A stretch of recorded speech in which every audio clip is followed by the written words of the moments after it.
Welcome to today's episode of Artist Talk. I am very excited about today's guest, artist, community leader, and well-known gangsta gardener, Ron Finley. Ron Finley and I share a great passion for food sustainability, and I'm so inspired by his organization, the Ron Finley Project, that brings culture and community together and urban gardening. Ron has plans in works to build an urban garden in South Central LA to serve as an example of well-balanced fruit and veggie oasis called HQ. He also received a very generous gift of $10,000 from Shutterfly to support his endeavors, and he received this on The Ellen Show. During COVID, he has been insanely busy. For example, he made his own masterclass and appeared on Ellen. What I find most interesting, it seems to me that art drives Ron. We talked about art, beauty, and what inspires him. He lets us into his beginnings and thinking for future projects. If I may talk about myself for a second, before I started this current art practice, I planned to create a sustainable garden here in Hawaii. Some say we import 90% of our produce from the mainland. This is insane. Look at our weather. It has been my goal to explore tropical produce that could be plentiful for our island. For this reason, I am so enthralled by Ron's vision. What he has achieved is so inspirational. He fought to successfully change city ordinances to grow vegetables on urban parkways and sidewalk parcels. Keep listening to hear the full conversation, and don't forget to subscribe and comment below. Hey Ron, thank you for joining me today. It's such an honor. And thank you for participating in Transcendience, Heroes at Borders at the Japanese American National Museum. It's amazing. You're the masterclass and Alan, and I'm just watching. Oh my God, that's just Ron. That's just wonderful. Really, really wonderful. I was wondering if I could just start perhaps on your childhood, and we want to foster and mentor activism in children, and belief that they can make change. I'm wondering what kind of child you were, your upraising, and was that kind of that kind of spirit, was that encouraged when you were growing up? To be honest, no spirit. Thank you for having me too. To be honest, not really any kind of spirit was encouraged. I mean, I think everybody was operating on survival mode. Working hard, working, multiple jobs, and when I was a kid, I mean, I was kind of a loner. I like to stay in the house. They made me leave the house, and then, once I stayed out for a long time, they're like, "Why don't you come home?" I'm like, "You make up your mind. You either want me to be in the house or you want me to go outside." But I was always, I was curious, dyslexic, very. It took me all the way up probably to, the 11th grade to have them were like, "Oh, this kid's not reading the way he's supposed to." And found out it wasn't nothing wrong with me, basically. It was something wrong with your education system. So I just, fuck your standardized education, because we're not standard. We're all custom, and we need to be treated as such. Yeah, I was a normal, I grew up in South Central and witnessed injustice and the violence and all the things that are meshed into the inner city, and you don't think as a child, you don't know it's on purpose. you don't know that these communities are by design. You think the world's kind of like this until you look at a book or you see TV or you just happen to visit Westwood, or some other city, like, whoa, why is it so different? I remember the time that I visited, first saw this street called Rodeo Royale Drive, and I got off the bus. I was headed to the movie theater in Westwood, and I got off at the wrong stop. So I got off at Royale Drive instead of getting off in Westwood. And I was walking down the street, and I was like, "Whoa!" And I'm seeing all these stores and all these people, and very few people of color at all. I don't remember. I was just amazed, and I went back and to the neighborhood, and I said, I found this badass, street, with all this luxury stuff, and I had no idea it existed. So I found it as a kid. My childhood was, it was, what I'm saying, it made me who I am today. But was there any activism? Was there any, you matter? Was it? No, it wasn't really any of that, Mm-hmm. Was there a moment that you decided, oh, I gotta do something, and I gotta make it better for everybody, or what was that like? Well, one of the things that happened to me as a child was in high school, and I used to walk by the home ec class, and they would put the pies and the cakes in the windows to cool, and you pass by and you get that whiff, of the cakes, and I'm like, well, so I went to the counselor and said, yeah, I want to take the cooking class, and she said, you can't because you're a boy. And she says, you can't because that's only for girls. And I said, and I'm like, must be 11, 12, I don't know. And I think, okay, I got to come up with something like that. And I said, aren't most men chefs? I don't know where the hell I pulled that from, T. And she said, you're right. And long story short, they started a boys cooking class because I wanted hot chocolate chip cookies. From there, I studied tailoring. I used to go to Trade Tech at nights. I was probably 15, 16 when I started sewing. Then by the time I graduated, I made the clothes that I graduated, the suit that I graduated in.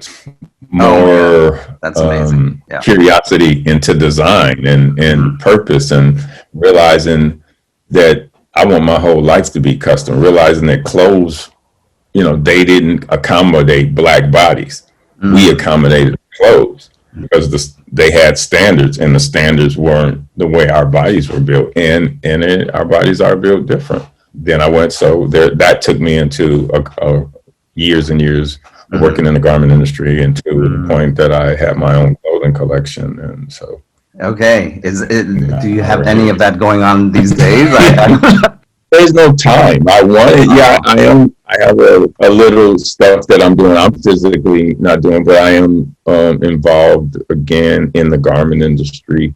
Kind of. I got a big project that I hope to happen with Canada that I will definitely be back in designing and in the garment industry.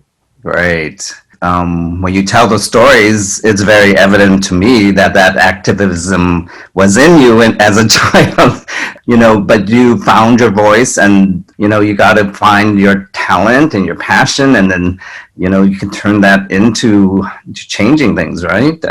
I'm sure you believe that. Because it's in there. Oh yes, it's in there. It's in all of us. It's beautiful if you have magicians around you, or people that care, or parents that pull it out of you. And I think if you're exposed, and that's what I did to my sons. If you're exposed to just all kinds of stuff, there's going to be more things you can pull from, instead of having this tunnel vision of this is what life is. Going back, you made me think that, one of my proudest moments was, the 68 Olympics, when John Carlos and Tommy Smith stood up on that platform. I felt so proud of that moment, and my mother, to a point, she was into, celebrating her blackness, and, we wore daishiki. She used to make daishikis and things like that for us. But that moment there, that was one of the ones that really stuck with me. And another one was, as a child, I saw the statue at Tuskegee University lifting the veil of ignorance. Booker T. Washington pulling the veil off of the person that was enslaved head and saying, "Behold." it has a, I only saw pictures of that as a child, and I'm like, and that image of this person coming out of slavery on his knees and looking and saying, oh, there is another kind of life out here. And I got, so some years back, I got to see that statue, and it was like, wow. And I dreamed about this my whole life, and it just shows me I've experienced the power of art multiple times in my life, and what art can do. And that statue, that an image like that would stick with me from a child to adulthood. Mm-hmm. And I remember, because I was speaking at Tuskegee, and I told them, I got to see the statue. I got to see the Booker T. They said, Mr. Finley, don't worry, you'll see it. I'm like, yeah, no, you don't know how important that is to me. And they said, trust me, you'll see it. And we pull up to they have a hotel on campus. Yeah. And the statue is right outside the hotel. I'm like, they said, we told you you'd see it. But it was. It just meant so much to me. Yeah. And then to see it in person and see all the things that are the messages that are in that statue was just amazing. Well, I love that you speak to art, the power of art, but also, that we all need identity. I mean, we need to relate to something and get our inspiration and identity. And of course, Ron, you are doing wonders. I wanted to talk a little bit about COVID-19. Of course, it's devastating and tragic, but we'll pull out of it. But there's many people that talk about how home gardening has become more popular during this time. And can you give your opinion why this is?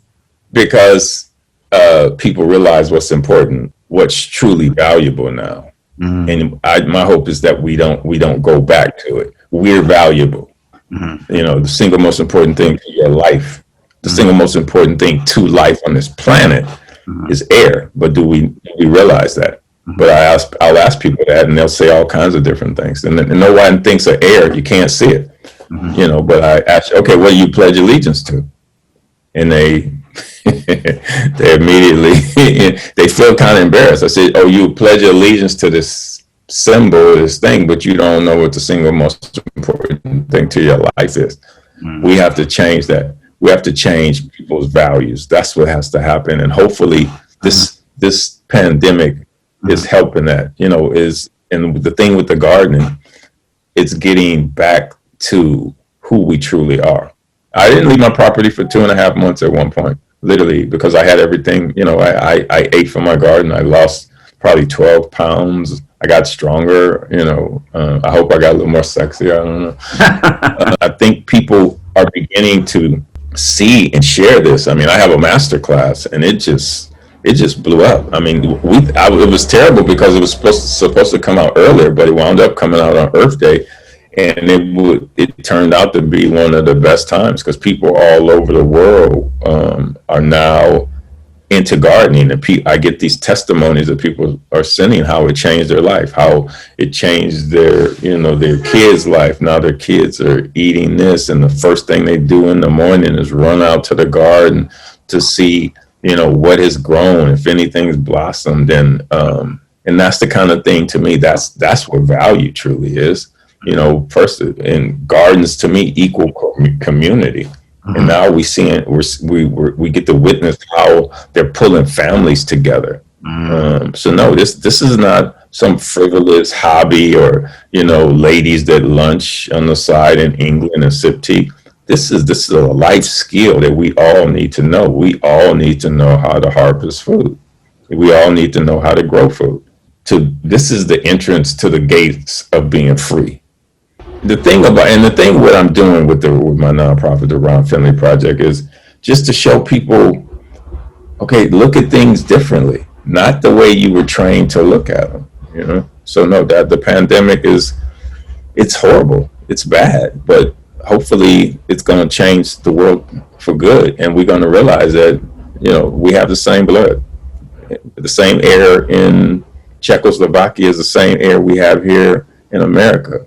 People will come to realize that we are on a ball spinning around in outer space, but we're looking for aliens. You know, Well, they're aliens. you're such a poet too, for sure. But COVID has pointed to socioeconomic disparities in neighborhoods, and thankfully, there's become more awareness. But this is what you've been always addressing, and we're so proud of the movement Black Lives Matters. And look at Patrice Cullors, she was in the Transcendence too. But I wonder, do you have a lot of hope for Black Lives Matters and this phenomena? I don't deal in hope. I deal in opportunity. Okay. So you can't do shit with hope, but hope. Opportunity is tangible to me.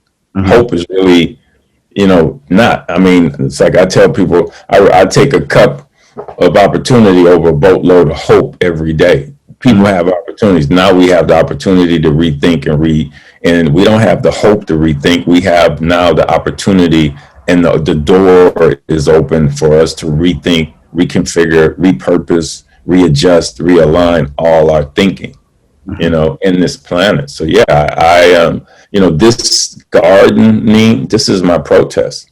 Mm-hmm. This gardening, this is my revolution. Mm-hmm. This is my weapon of choice.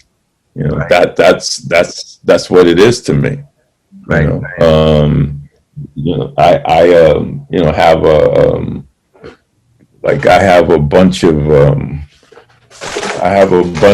have a shovel collection here that I'm doing art on these shovels, and the whole thing with hold on. So I have this project I'm working on called urban weaponry, weapons of mass creation. Okay, so not a shovel, not a gun, not a bazooka. So I'm having artists. They're doing all kinds of different shovels for me. And so what the whole thing is like let that shovel be your weapon of choice. Mm-hmm. And this is how we can change this planet. So that's a project I'm working on. Choose your weapon wisely. What I want to do is I have this idea where I want to do a project, a photo and video essay of people using their talents as their weapon of choice, their weapon of change. Like with you're an artist. And that's what you use your art for, is to change people's thoughts and to change the paradigm. So I want to get lawyers and architects and poets and just do a series. This is my weapon of choice. Mm-hmm. Wow. So yeah, that's something I want to do. I haven't figured out where and how, but that's another thing. So with the shovels, I want this to be in a traveling exhibition. I had no idea that you are thinking in this direction too, but that's just so powerful. Please, we need more artists, and we need more out there, and especially symbolic artists of symbol and things like that. And it sounds, just keep us posted on that. You should. I would love for you to come. I would love for you to come by and see what I'm trying to do, and even possibly do a shovel for us. Oh my God! Exhibit. Well, what an honor that would be. I wanted to mention that I have a garden here in Hawaii too, and so I'm growing things like this, and beautiful. Yeah, I think that these are actually a symbol of sustainability, and Hawaii, we import 90% of our food. Can you imagine?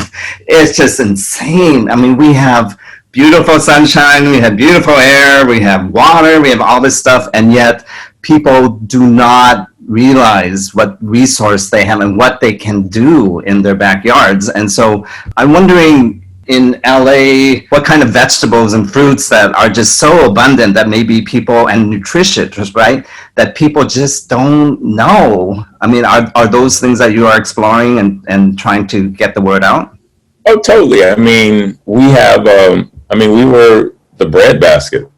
For America. Most of the food, we have some of the most fertile soil we had. Some of the most fertile soil that on this planet. So I'm growing like on, I got the law changed in LA where you can grow food on the parkways, the strip in front of your That's amazing. house or whatever.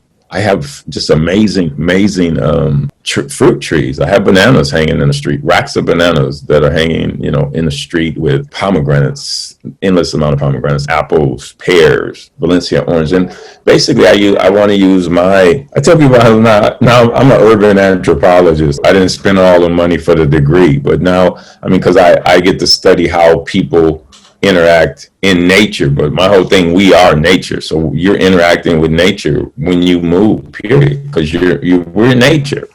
But I get to see how it makes people feel. Some people feel uncomfortable. Most people don't. Most people feel comfortable, and they wonder why. Why do I feel relaxed just walking by your house? I said, because it's alive. It's not just concrete. It's not just asphalt. Those things are dead. Then it's not alive. So it's amazing that this has become my normal, and I don't feel that. But people who it's not their normal, they feel it, and that's what I want. I want this to be. I tell people I want this to be just as normal as air to you. You don't even think about it. You don't even know it exists, but until you need it. So that's what I'm trying to do this. But as far as the food, I'm showing people that I didn't know you can grow that in LA. I didn't know you can grow banana. I didn't know you can, some people still think watermelons grow on trees, and you can't blame them, because the only time they've ever seen the fruit is when it's in the store. Exactly. So they have no idea where their food comes from, and that's what this is. Food education matters. We have to do. I think people have to figure out where their food comes from. So I want to get to the place where we're doing more workshops and inviting people in, and this place that I'm in, the building I'm going, we have plans to build another building in its place, multi-story. I have Perkins and Wills. Can I ask you something that I think about? Because I have, some trees in front of my house, toward the sidewalk. And I am so embarrassed, because there's times when I think about, oh my God, these people have just come by and robbed my fruit. And, I'm happy if I think it's, helping to feed somebody, but if it's, they in turn just sell it off or something. But I want to get beyond that. And I'm wondering, in your vision, is there this sharing of food? How do we get, I think the community garden is like such a powerful, urban thing that we need to do. But I sometimes get like stuck. Like how will we share? Is that something that you see as a problem, or? No, it's a major problem. And it's frustrating, because how do we curb man's need for greed and turn it into man's need for seed? We have, it just happened to me, T. One of the biggest racks of bananas that I've ever had, the plumpest, and I was just waiting because I wanted them to mature more on the tree. Middle of the night, somebody comes, and the neighbor saw them. Somebody comes in their BMW truck with the ladder in the back of the truck, pull it out, get up with their machete, and cuts the bananas down. But they do it in the middle of the night. So so it bothers you. When the person could have took a couple of hands of bananas. It's there for the community, but did you contribute anything?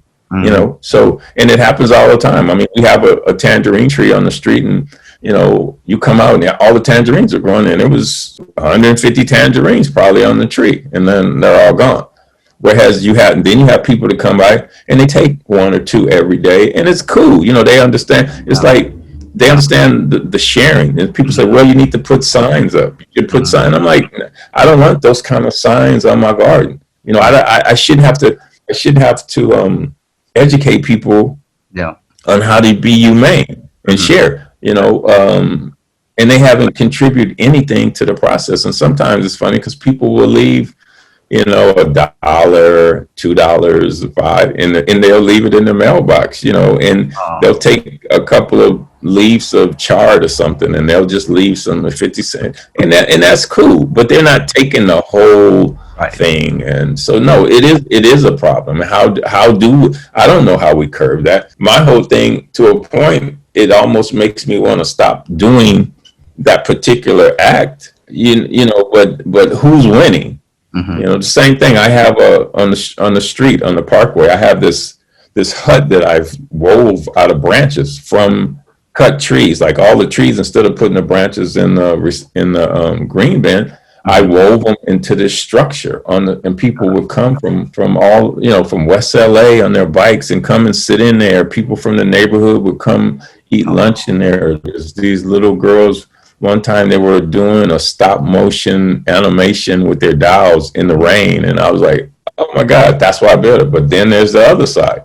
The people that come, smoke their drugs, leave their bottles, leave their plastic, leave their trash, leave their cigarette butts in this space that to me is sacred. And so it's like you'll go to this beautiful place in Hawaii or somewhere, and all of a sudden there's trash everywhere. And we do that. No, nature doesn't have trash. Everything nature does is a resource. So why would you come to this beautiful place because it's beautiful and then desecrate it with your trash? How do we fix that? Or the person that will come and cut your 10-foot sunflower down, no one else will ever enjoy it. That's a problem, and I can't say it's not, and I can't say it doesn't bother me, but I try to bite my lip and push forward because there's so many other people that look forward to seeing the beauty that I'm growing. I tell people, this is my art project. This is my canvas. I'm a street artist, in the truest sense. A growing street art. Yeah, no, wow. But I admire that you stick to it. And, the Parkway, has that started all over the world? Have you heard stories of that? Because I sure would like that to happen in Hawaii. We have, of course, the little sidewalk area there. And I tried to plant flowers. I remember I moved in the house and I planted flowers. Within days, I was told, you got to remove it. Yeah, but who would tell you that who would say you can't grow anything on an island paradise? It's like, why you come to Hawaii is to see the lush beauty. And that's why I fought the law when they told me that I couldn't grow. And it's like, why? No, I'm not, you want me to have this lawn, this grass, this crab grass here, people throwing their dog crap and their toilets and their dressers and everything. Yeah. No one contacted me and said, hey, those toilets on your lawn, they shouldn't be. No, it wasn't about it. But soon as I put beauty in, you have a problem with it. And so to me, that was like, oh, I get it. You want me to be surrounded by ugly, and because that's going to affect who I am. Oh, wow. In a negative way. Mm-hmm. So, and that's my whole thing. Why don't we make beauty normal? Why isn't beauty the norm? I want this to be normal, not the other way. And that's why I think I exposed the city of how asinine those laws were, where you're not being held accountable by making our cities beautiful or our neighborhoods beautiful, but when someone tries to, you try to arrest them. It's asinine. Right. We all should have that opportunity to beautify our cities. I mean, should there be some guidelines? Yes, but to just stop somebody from growing flowers, for pollinators. I mean, I built this, and now I have dragonflies. I haven't seen dragonflies ever. I have the hummingbirds and all kinds of different birds coming now. Some of them are a pain in the ass, but the fact that now I have a habitat, I have an ecosystem that I built that I had no idea that I was going to build. I mean, I had no idea that they were going to come, but I guess, like I say, if you build it, they will come, and they are here. I mean, I walk out sometimes first thing in the morning and I'm greeted by the hummingbirds. I'm just really so honored that we could have this talk today. I'm wondering if there's any last words of wisdom or anything else you'd like to comment on that you'd like to get out there. I want people to find and do something that they love. And I think people need to operate from happy. And yes, beauty is by design, just like ugly is by design. And beauty doesn't cost any more than ugly. It's just the thought, and then basically, and then the application. And I want people to realize that. I want people to know that they have the power in them to change the things around them. Biggest thing is, though, we've been trained all our lives to live. We go to school for what? We don't go to school for the now. We go to school for the future. We go, and then you get in college. And then if you go to college, which everybody shouldn't go to college, but then what are you going to college for? For the future. You're not going for right now. So you think, oh, I'm going to be successful after I do this and do this and do this. And I'm going to get this job. I'm going to be a middle manager. And then and I tell people, you realize to see what you're doing? You're not enjoying the present that we have, which is right now. That's what I think our society has built this whole model of success. And I tell people, the people like, when you become successful, I'm like, what are you talking about? When I become successful? I'm successful. Your measure of success is not my measure of success. So I want people to know that just do that and operate from happy. And with that, whatever you do, don't do shit if it don't make you happy. My Instagram is Ron Finley Project, and also my person is Ron Finley HQ, which is what most people go to. But yeah, it's. I'm just trying to show people that there's beauty all around us, and all we have to do is stop and look at it. But people like, I'm hustling, I'm grinding. I'm like, I'm not doing that. I'm not living like that. I'm breathing.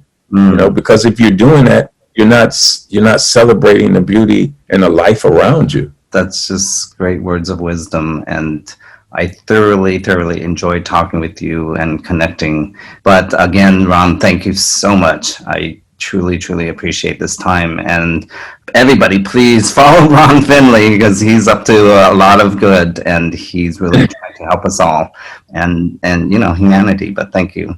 Thank you, and I do. When you get and I do want you to do a shovel. Seriously. I would be honored, so honored. So yeah, let's connect on that and stay in contact. Be safe. Thank you, Ron. Thank you so much. Take care. Take care.